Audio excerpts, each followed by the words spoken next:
Que está hoy por aquí. Venga para acá. Agendaldia.net lo mantiene informado con las noticias de la actualidad política, económica, social y cultural. También puede hacernos llegar sus opiniones y contactarnos al 310-334-8102.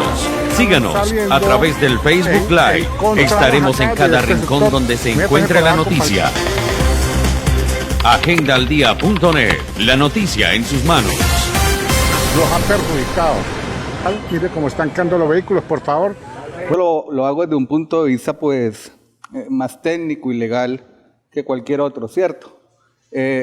Lo que nota uno es que las pilas públicas en Cúcuta se volvió algo permanente, ¿sí?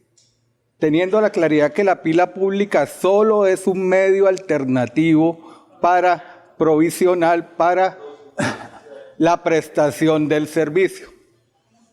Tan así será que, y eso también hay que aclararlo, y es que realmente la competencia que está teniendo el municipio frente a las pilas públicas es el otorgamiento de un subsidio que está estipulado en el acuerdo 016, ¿cierto? Que las pilas públicas también, según el decreto 302, son básicamente un acuerdo o un negocio entre la comunidad y el prestador, que la norma establece que es la Junta de Acción Comunal la que solicita al prestador, ¿sí?, establecer su pila pública.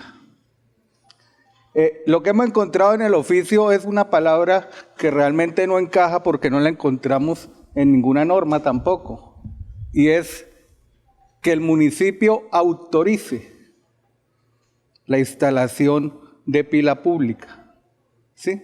El municipio realmente lo que les está diciendo al prestador es, y como bien lo ha señalado y también la evolución normativa, el decreto 1272, que ya lo han mencionado, que establece los esquemas diferenciales para la prestación del servicio en zonas de difícil acceso, en zonas de difícil gestión, que son básicamente los asentamientos que se han generado en la ciudad de Cúcuta. Y aquí también hago una aclaración es que es un poco mal del pecho, al ingeniero, y es que la evolución normativa, al contrario, escucho mucho que dicen muchos prestadores, no, es que la responsabilidad es del municipio. Sí, constitucionalmente, asegurar los servicios públicos es responsabilidad del Estado a través de sus municipios. Pero este aseguramiento se hace también a través de los operadores de servicios públicos. Esa es una de las actividades que se da. Y la evolución normativa, al contrario, si vemos este 1272, que es del 2017, sí, estableció básicamente eso, que se coordine con los prestadores de servicios públicos. Tan ahí será que uno de sus artículos dice, cuando el prestador quiera aplicar un esquema diferencial, deberá cumplir ciertas condiciones y reportarlas al Sistema Único de Información SUI, ¿cierto?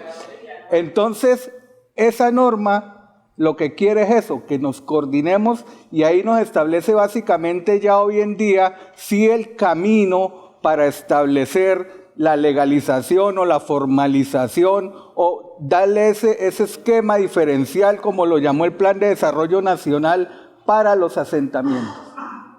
Pero es que ahí tenemos un requisito.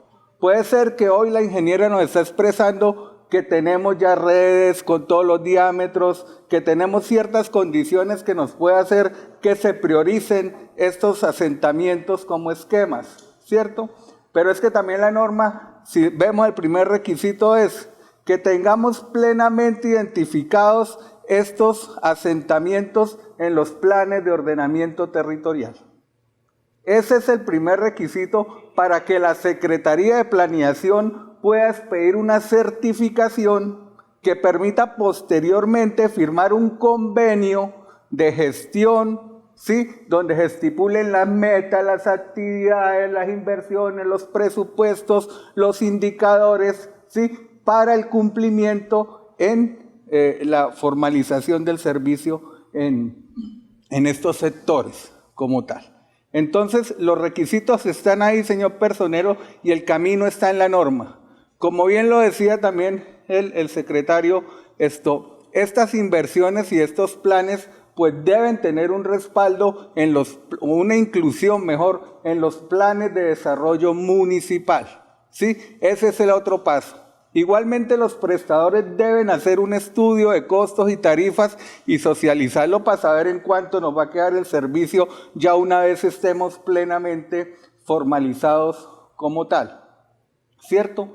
Que se firme el contrato de condiciones uniformes también en su momento. Entonces, el camino legal está establecido. Lo que la Secretaría de Planeación ha hecho no autorizamos pilas públicas, porque es que la alcaldía no autoriza pilas públicas, porque no es una solicitud que le hacen a la administración, es una solicitud que le hacen las juntas al prestador, ¿cierto?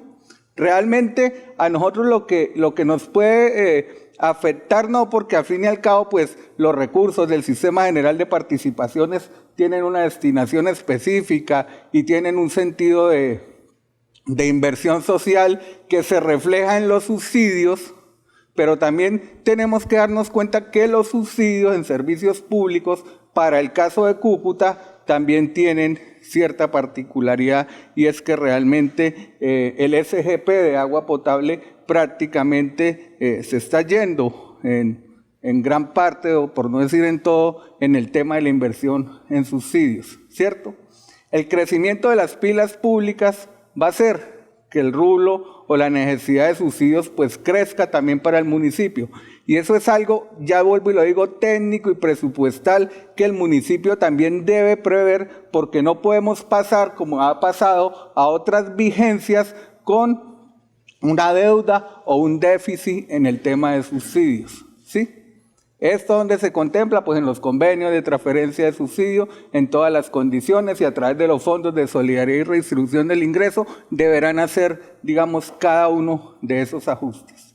Si bien en esos oficios también, y creo que ya se hizo una mesa de trabajo, se propone eso. Es más, en el oficio va un cuadrito que sacamos donde decimos primer requisito que esté incluido en el plan de ordenamiento territorial, ¿cierto? Bueno, habrá que buscarlo porque sí se hizo, ¿sí? Que el prestador trabaje el tema de tarifas, que el prestador trabaje conjuntamente con la administración pues el tema de recursos, que se identifiquen las fuentes presupuestales para poder respaldar esas inversiones en el tiempo, que se analice el tema, o sea, todas esas condiciones, porque es algo que hay que hacerlo y porque ahí está la norma y ahí está establecido, ¿cierto? Entonces, esa realmente sí es la intención de una manera ordenada de la administración municipal. Frente a las actividades también que están en las solicitudes, o que se reubiquen o que se ordenen, porque los prestadores han adelantado todas sus condiciones de corte y ha sido complicado pues con la comunidad. Estos planes de gestión también determinaron que hay que hacer unas actividades jurídicas, unas actividades técnicas, unas actividades operativas y unas actividades sociales que básicamente están orientadas a esto, ¿sí? Como todo en las normas, o sea, uno no puede tampoco evadirse las responsabilidades, mas sin embargo, también por ley 142, pues gozan los prestadores de todo el amparo policivo para poder adelantar sus actuaciones dentro de la prestación misma del servicio. Entonces, lo que la administración quiere o ha planteado es, hay un camino en una norma que se ha repetido bastante, que es los esquemas diferenciales, hay unos requisitos que debemos cumplir conjuntamente y adelantarlos, que como bien lo dice, no será en 1 ni en 2 meses ni nada. Es más, estamos a puertas de un cambio de gobierno y seguramente pues dentro de los empalmes lo que sí sería interesante, y así lo hemos planteado en la Secretaría de Planeación, es que se le entregue o se le plantee eso a estos equipos de empalme para que ellos vayan teniendo en cuenta lo que deben incluir en sus planes de desarrollo. Entonces, básicamente, ese ha sido como la intención dentro del marco, o sea, y al contrario de lo que se dice, y yo creo que ese sí es algo que debemos cambiar, es yo no soy el responsable como prestador, no nos corresponde a nosotros, no, al contrario, la norma ha evolucionado es para que coordinemos con las administraciones, con el Estado, con todas las entidades en el mejoramiento. Y básicamente en esto que se llama zonas de difícil acceso y zonas de difícil gestión, pues ya hay una norma que no había, que establece un camino y hay que cumplirlo. La primera pregunta que sí hemos hecho es la del tema del plan de ordenamiento territorial, ¿cierto? Cúcuta está todavía en proceso de consolidar el plan, entonces hay que ver si realmente estas zonas ya están plenamente identificadas en el plan para que podamos tener el primer requisito, que es la certificación de parte de la administración. Que estoy por aquí. Venga para acá. Agendaldia.net lo mantiene informado con las noticias de la actualidad política, económica, social y cultural. También puede hacernos llegar sus opiniones y contactarnos al 310-334-8102. Síganos a través del Facebook Live. Estaremos en cada rincón donde se encuentre la noticia. Agendaldia.net, la noticia en sus manos. Los ha perjudicado. Mire cómo están quedando los vehículos, por favor.